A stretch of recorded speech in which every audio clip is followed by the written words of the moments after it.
जय हिंद। नमस्कार। मेरे चैनल में आपका स्वागत है। आज हम जनरल साइंस के अंतर्गत कुछ महत्वपूर्ण प्रश्न बताएंगे जो आगामी परीक्षाओं की दृष्टि से बहुत महत्वपूर्ण है। आप सुबह डेली मॉर्निंग में अपना टारगेट फिक्स करिए कि आज हमें इतना तैयार करना है, इतना पढ़ना है, और सारा दिन उस पर फोकस करिए। ऐसा अगर आप डेली करते हैं तो आपकी तैयारी बहुत अच्छी हो जाएगी। यकीन मानिए आप हर एग्जाम फाइट करने लगेंगे। इसीलिए हम कहते हैं कर दिखाओ कुछ ऐसा कि सब करना चाहें आप जैसा। अब देखिए, पहला प्रश्न है, कह रहा है, एक दंत चिकित्सक द्वारा रोगी के दांतों की जांच करने के लिए प्रयुक्त दर्पण कौन सा है। एक जो रोगी होता है, जो दांतों का परीक्षण किया जाता है, दांतों को देखा जाता है, तो उसके लिए किस दर्पण का प्रयोग किया जाता है। कह रहा है, एक दंत चिकित्सक द्वारा रोगी के दांतों की जांच करने के लिए प्रयुक्त दर्पण है। अवतल है, उत्तल है, समतल है, बेलनाकार है। तो कौन सा है? अवतल। अवतल दर्पण का प्रयोग किया जाता है दांतों को देखने के लिए, दांतों की जांच करने के लिए कि दांतों में कीड़ा लगा है, कोई इन्फेक्शन है, जख्म है, क्या है।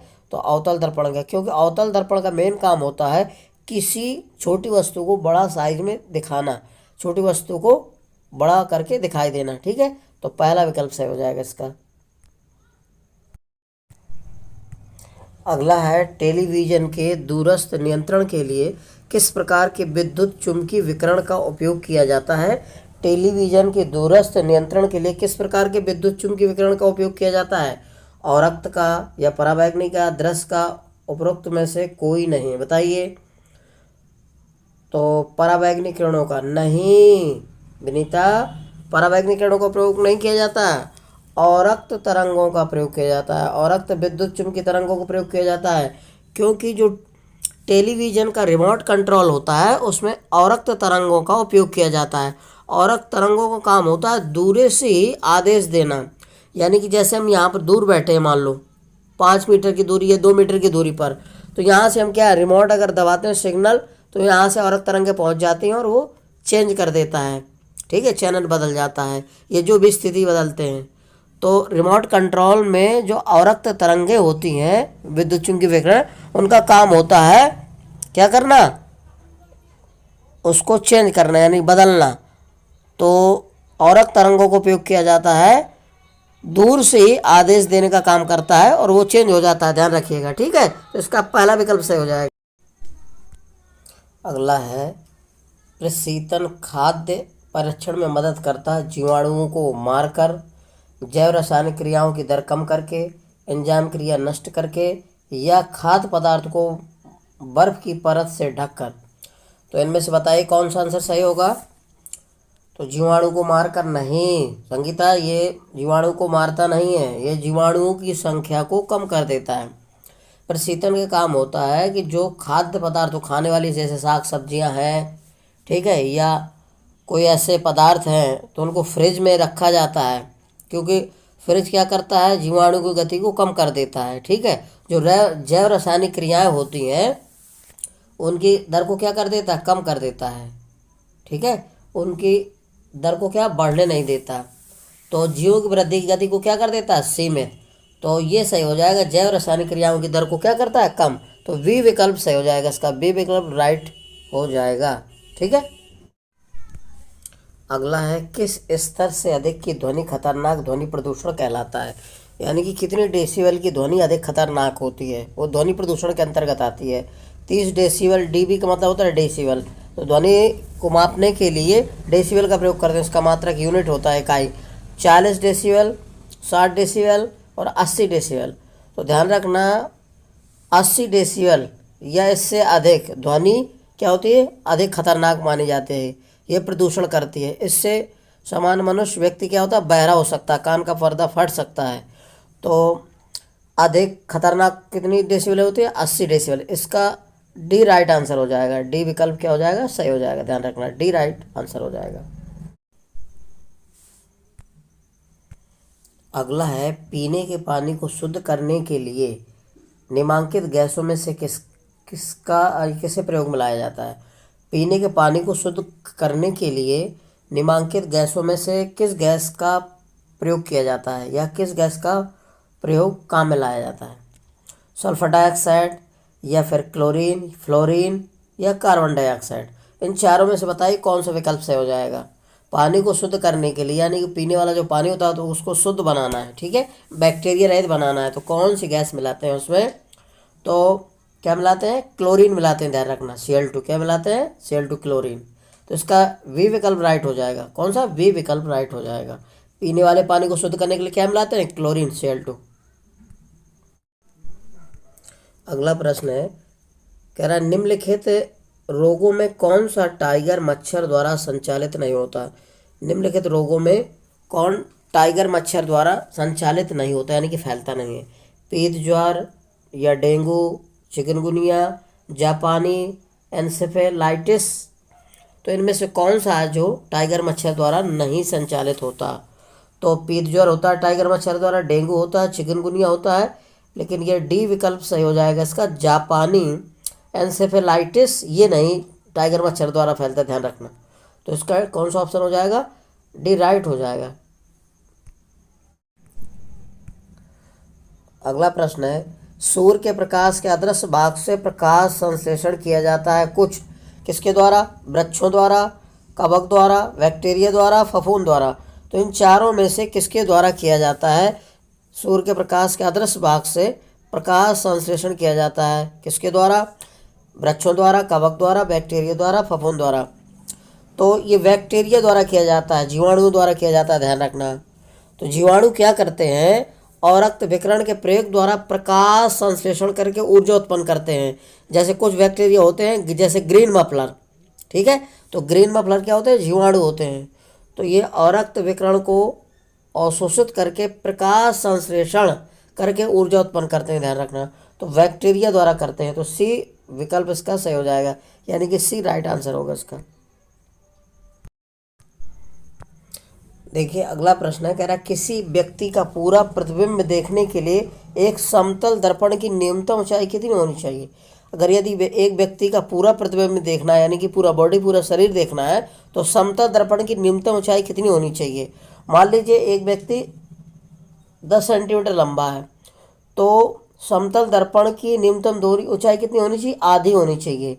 हमेशा ध्यान रखना, किसी व्यक्ति का पूरा प्रतिबिंब देखने के लिए समतल दर्पण की आधी दूरी होनी चाहिए। व्यक्ति से कितनी होनी चाहिए? आधी दूरी।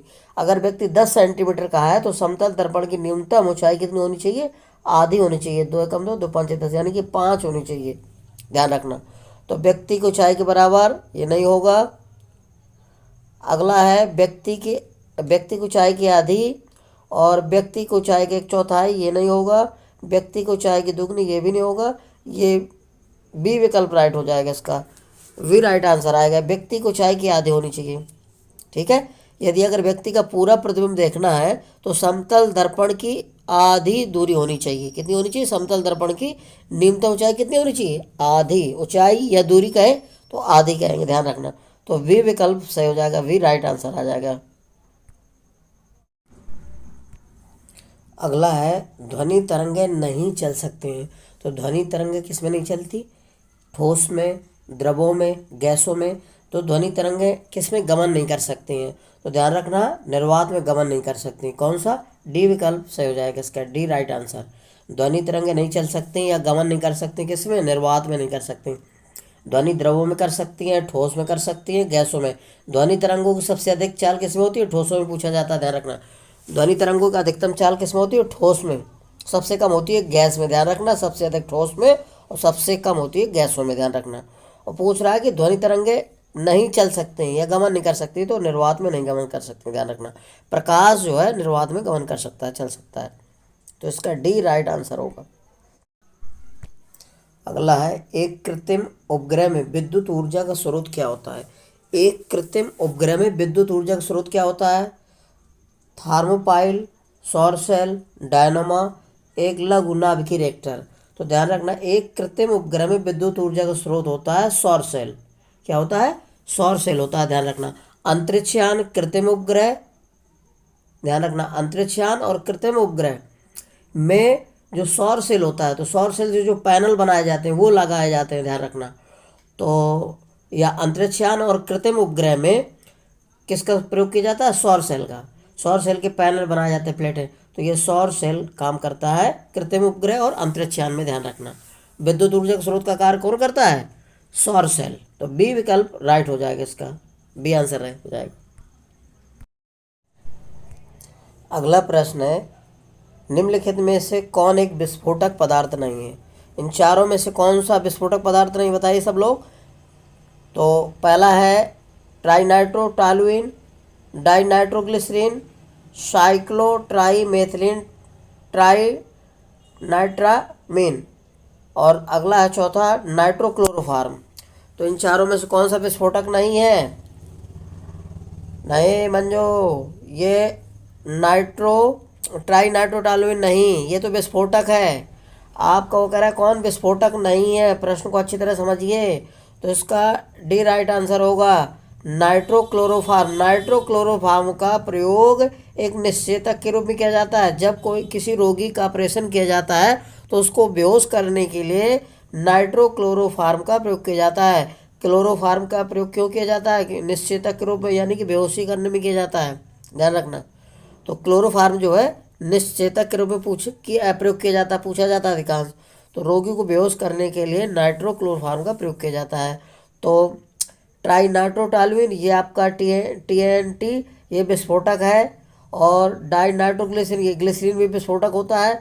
साइक्लोट्राइमेथिलीन और ट्राइनाइट्रामीन ये विस्फोटक सभी हैं। ये तीनों क्या है? विस्फोटक। लेकिन नाइट्रोक्लोरोफार्म ये क्या है? निश्चेतक रूप में प्रयोग करता है बेहोश करने में रोगी को। तो डी विकल्प से हो जाएगा इसका। अगला प्रश्न है, सेरेब्रल पाल्सी एक मस्तिष्क संबंधी विकार है जो समानता पाया जाता है, किसमें पाया जाता है बताइए? वृद्धों में, ड्रग नशेड़ियों में, छोटे बच्चों में, केवल महिलाओं में पाया जाता है। बताओ। सेरेब्रल पाल्सी एक मस्तिष्क विकार है जो किस में होता है ज़्यादा? बच्चों में, महिलाओं में, बुजुर्गों में, या नशा करने वालों में? तो ये संबंधित है छोटे बच्चों में होता है, ध्यान रखना।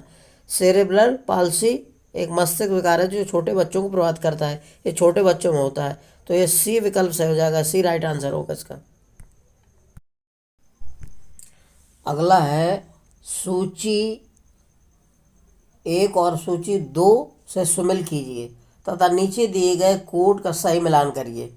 तो देखिए सूची दे रखा फर्स्ट और सूची सेकंड, इसमें विटामिन के नाम है और इसमें तत्व दिए गए हैं, किसकी कमी से कौन क्या होता है। तो देखिए इसमें लिखा है, पहला क्या लिखा है? विटामिन 12 लिखा है। तो विटामिन 12 बी की कमी से क्या होता है? विटामिन 12 में क्या पाया जाता है, सॉरी, तो ये विटामिन 12 में कोबाल्ट पाया जाता है। तो ए का संबंध बी हो जाएगा। अब हीमोग्लोबिन में क्या होता है? लोहा, आयरन होता है, तो बी का चौथा हो जाएगा। अब क्लोरोफिल में मैग्नीशियम धातु पाई जाती है और पीतल में तामा धातु पाया जाता है। तो विटामिन 12 का संबंध किससे है? दूसरे से, ए का दूसरे से, और हीमोग्लोबिन का बी का चौथा से, और सी का पहले से, और डी का तीसरा से। तो यानी कि पहला विकल्प सही हो जाएगा इसका, पहला राइट हो जाएगा, ध्यान रखना। विटामिन B12 में कोबाल्ट पाया जाता है, हीमोग्लोबिन में आयरन पाया जाता है, लोहा, क्लोरोफिल में मैग्नीशियम धातु Mg पाई जाती है, ध्यान रखना Mg, और पीतल में तामा धातु होते हैं, पीतल में तामा और जिंक का मिश्रण होता है। तो इसका ध्यान रखिए, इसका पहला राइट यानी कि पहला आंसर सही हो जाएगा इसका, पहला विकल्प, ठीक है, ध्यान रखिएगा। अगला है स्लीप एपनिया एक भयंकर निद्रा दोष है जिसमें लोग क्या करते हैं? पहला है निद्रा में चलते हैं या बिना इस ज्ञान के कि वे क्या कर रहे हैं, निद्रा में आंखें आधी खुली होती हैं। अगला है निद्रा में बार बार थोड़ी थोड़ी देर के लिए श्वास बाधित होता रहता है। यह चौथा है निद्रा में तीव्र गति से खर्राटे लेते हैं। इन चारों में से क्या सही है बताइए? तो इसका सी विकल्प सही हो जाएगा। निद्रा में बार बार थोड़ी थोड़ी देर में श्वास बाधित होती रहती है, श्वास बाधित रुक जाती है। निद्रा में बार बार थोड़ी थोड़ी देर के लिए क्या होता है? श्वास बाधित होता रहता है। तो ये श्वास से संबंधित है, ध्यान रखना। तो सी विकल्प सही हो जाएगा, सी राइट आंसर हो जाएगा इसका। अगला है निम्नलिखित में से कौन केवल कार्बन से बना हुआ है? Kevlar, Lexan, graphene, spider silk. तो ध्यान रखिएगा, इसमें से केवल ग्रेफीन जो है ये बना है कार्बन से। ये ग्रेफीन जो कार्बन का अपर रूप होता है। बाकी केवलार, लेक्सान, स्पाइडर सिल्क ये सभी फाइबर यानी कि प्लास्टिक वाले सामान है सभी। ठीक है, ध्यान रखना ये। तो इसका सी विकल्प से हो जाएगा। अगला है, निम्नलिखित में से कौन सा युग्म सही सुमेलित नहीं है? बताइए इनमें से कौन सा युग्म सही नहीं है? स्कारबिक अम्ल नींबू में पाया जाता है, ये बिल्कुल सही है।